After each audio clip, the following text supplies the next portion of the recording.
हरे कृष्णा, राधे राधे। आप सबका वेलकम है वृंदावन सखी में। तो फ्रेंड्स, आज हम इस विषय में बात करेंगे कि लड्डू गोपाल जी की सेवा करने के क्या क्या नियम हैं। तो वीडियो आप एंड तक अवश्य देखिएगा। अगर आप चैनल पे नए हैं तो चैनल को सब्सक्राइब करना और शेयर करना ना भूलें। तो फ्रेंड्स देखिए, गोपाल जी को हम घर के अंदर विराजमान करते हैं, गोपाल जी की सेवा करते हैं, लेकिन कुछ छोटी छोटी बातें हैं जिन बातों का हमें ध्यान देना होता है। और मैंने आपसे अक्सर कहा करती हूँ, गोपाल जी की सेवा भक्ति भाव से होती है, लेकिन फिर भी छोटे छोटे कुछ नियम होते हैं। अगर आप उन बातों का थोड़ा सा ध्यान दें तो जो सेवा आप करते हैं ठाकुर जी की, वो सेवा जो है सिद्ध हो जाती है और ठाकुर जी इसको बड़े प्रेम से, बड़े भाव से स्वीकार करते हैं। तो वो छोटे छोटे नियम है क्या? तो देखिए, हम ठाकुर जी की सेवा करते हैं, ठाकुर जी की पूजा करते हैं। तो देखिए, सेवा में सर्वप्रथम आता है ठाकुर जी का स्नान। तो ठाकुर जी को हमें रोज़ स्नान कराना चाहिए, लेकिन किसी कारण, अगर जैसे मैंने आपको कहा सर्दी हो, ठंड ज़्यादा हो, कोहरा हो, तो अगर आप एक दिन ना भी करवा पाएँ तो कोई ऐसी बात नहीं है।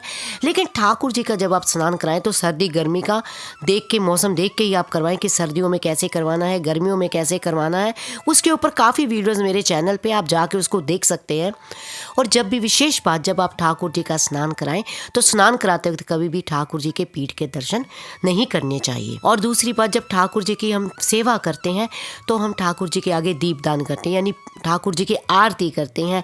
तो आरती करते वक्त भी आपने एक विशेष ध्यान देना है कि ठाकुर जी के आगे कभी भी स्टील का या लोहे का दिया नहीं जलाना चाहिए।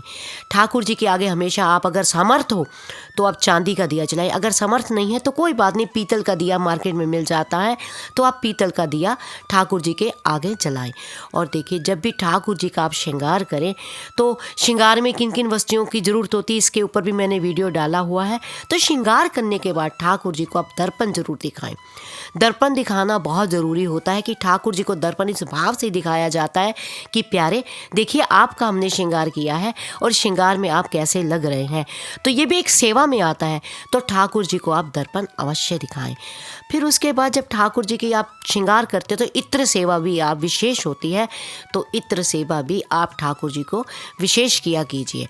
और फिर उसके बाद जब ठाकुर जी को आप भोग लगाते हैं तो भोग लगाने के बाद जब भोग को उठाने जाएं तो ठाकुर जी को बिना ताली बजाए भोग ठाकुर जी के आगे नहीं उठाना चाहिए।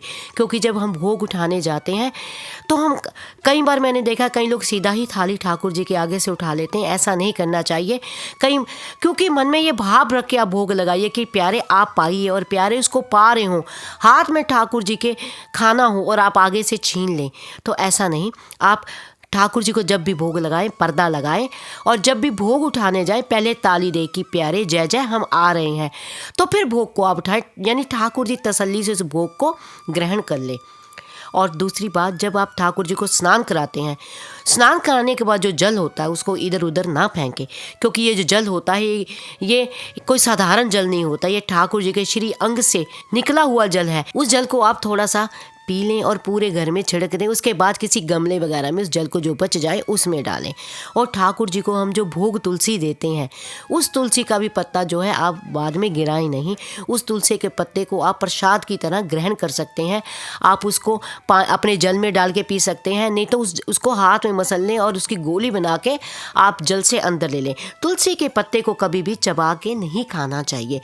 और फिर देखिए, ठाकुर जी की चंदन सेवा जरूर करनी चाहिए। चंदन सेवा ठाकुर जी को अति प्रिय है।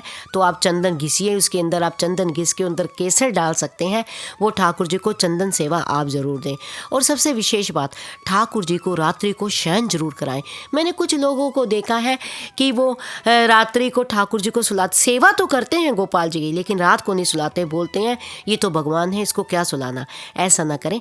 जब गोपाल जी को आप घर में लाते हैं, आपके फैमिली मेम्बर होते हैं, तो प्यारे को भूख भी लगती है, प्यास भी लगती है और नींद भी आती है। तो आप गोपाल जी को रात्रि अवश्य सुलाया कीजिए।